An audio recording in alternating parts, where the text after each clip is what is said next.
بسم اللہ الرحمن الرحیم۔ جانور وغیرہ پر سوار ہو کر فتویٰ دینا جائز ہے؟ صحیح بخاری۔ حدیث نمبر 83۔ فصل علم کا بیان۔ ہم سے اسماعیل نے بیان کیا، ان سے مالک نے ابن شہاب کے واسطے سے بیان کیا، وہ عیسیٰ بن طلحہ بن عبید اللہ سے روایت کرتے ہیں، وہ عبداللہ بن عمرو سے بن عاص سے نقل کرتے ہیں کہ حجۃ الوداع میں رسول اللہ صلی اللہ علیہ وسلم لوگوں کے مسائل دریافت کرنے کی وجہ سے مناہ میں ٹھہر گئے، تو ایک شخص آیا اور اس نے کہا کہ میں نے بے خبری میں ذبح کرنے سے پہلے سر منڈوا لیا۔ آپ صلی اللہ علیہ وسلم نے اب فرمایا اب ذبح کر لے اور کچھ حرج نہیں۔ پھر دوسرا آدمی آیا، اس نے کہا کہ میں نے بے خبری میں رمی کرنے سے پہلے قربانی کر لی۔ آپ صلی اللہ علیہ وسلم نے فرمایا اب رمی کر لے اور پہلے کر دینے سے کچھ حرج نہیں۔ ابن عمرو کہتے ہیں اس دن آپ صلی اللہ علیہ وسلم نے سے جس چیز کا بھی سوال ہوا جو کسی نے آگے اور پیچھے کر لی تھی، آپ صلی اللہ علیہ وسلم نے یہی فرمایا کہ اب کر لے اور کچھ حرج نہیں۔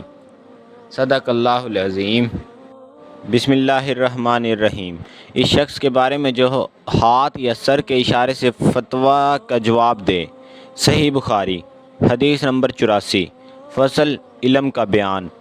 ہم سے موسیٰ بن اسماعیل نے بیان کیا، ان سے وہیب نے، ان سے ایوب نے اکرمہ کے واسطے سے نقل کیا، وہ ابن عباس رضی اللہ تعالی عنہ سے روایت کرتے ہیں کہ نبی کریم صلی اللہ علیہ وسلم سے آپ کے آخری حج میں کسی نے پوچھا کہ میں نے رمی کرنے یعنی کنکر پھینکنے سے پہلے ذبح کر لیا۔ آپ صلی اللہ علیہ وسلم نے ہاتھ سے اشارہ کیا اور فرمایا کچھ حرج نہیں۔ کسی نے کہا کہ میں نے ذبح سے پہلے حلق کرا لیا۔ آپ صلی اللہ علیہ وسلم نے سر سے اشارہ فرما دیا کہ کچھ حرج نہیں۔ صدق۔ بسم اللہ الرحمن الرحیم۔ اس شخص کے بارے میں جو ہاتھ یا سر کے اشارے سے فتوے کا جواب دے۔ صحیح بخاری۔ حدیث نمبر 85۔ فصل علم کا بیان۔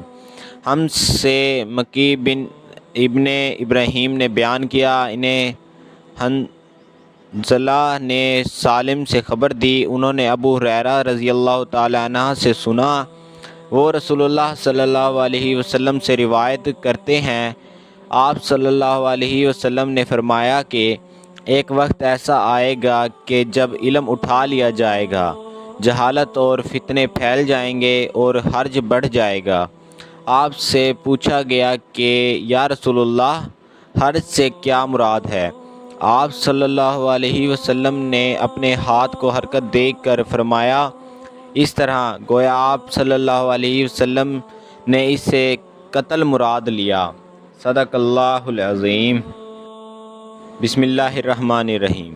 اس شخص کے بارے میں جو ہاتھ یا سر کے اشارے سے فتوے کا جواب دے۔ صحیح بخاری۔ حدیث نمبر 86۔ فصل علم کا بیان۔ ہم سے موسیٰ بن اسماعیل نے بیان کیا، ان سے وہیب نے، ان سے ہشام نے فاطمہ کے واسطے سے نقل کیا، وہ اسماء سے روایت کرتی ہیں کہ میں عائشہ رضی اللہ تعالی عنہ کے پاس آئی، وہ نماز پڑھ رہی تھی، میں نے کہا کہ لوگوں کا کیا حال ہے؟ تو انہوں نے آسمان کی طرف اشارہ کیا، یعنی سورج کو گرہن لگا ہے۔ اتنے میں لوگ نماز کے لیے کھڑے ہو گئے۔ عائشہ رضی اللہ تعالی عنہ نے کہا اللہ پاک ہے۔ میں نے کہا کیا یہ گرہن کوئی خاص نشانی ہے؟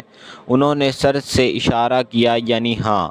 پھر میں بھی نماز کے لیے کھڑی ہو گئی، حتیٰ کہ مجھے غش آنے لگا تو میں اپنے سر پر پانی ڈالنے لگی۔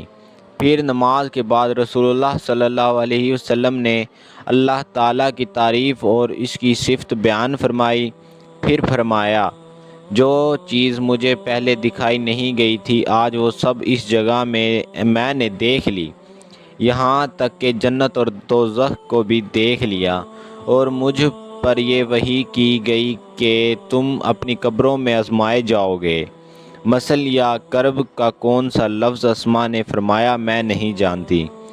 فاطمہ کہتی ہیں یعنی فتنہ دجال کی طرح آزمائے جاؤ گے۔ کہا جائے گا قبر کے اندر کہ تم اس آدمی کے بارے میں کیا جانتے ہو؟ تو جو صاحب ایمان یا صاحب یقین ہوگا۔ کون سا لفظ فرمایا؟ اسما رضی اللہ تعالی عنہ نے مجھے یاد نہیں۔ وہ کہے گا وہ محمد اللہ کے رسول صلی اللہ علیہ وسلم ہیں جو ہمارے پاس اللہ کی ہدایت اور دلیلیں لے کر آئے تو ہم نے ان کو قبول کر لیا اور ان کی پیروی کی۔ وہ محمد صلی اللہ علیہ وسلم ہیں۔ 3 بار اس طرح کہے گا، پھر اس سے کہہ دیا جائے گا کہ آرام سے سو جا، بے شک ہم نے جان لیا کہ تو محمد صلی اللہ علیہ وسلم پر یقین رکھتا ہے۔ اور بہرحال منافق یا شکی آدمی، میں نہیں جانتی کہ ان میں سے کون سا لفظ اسما رضی اللہ تعالیٰ عنہ نے کہا۔ تو وہ منافق یا شکی آدمی کہے گا جو لوگوں کو میں نے کہتے سنا میں نے بھی وہی کہہ دیا، باقی میں کچھ نہیں جانتا۔ صدق اللہ العظیم۔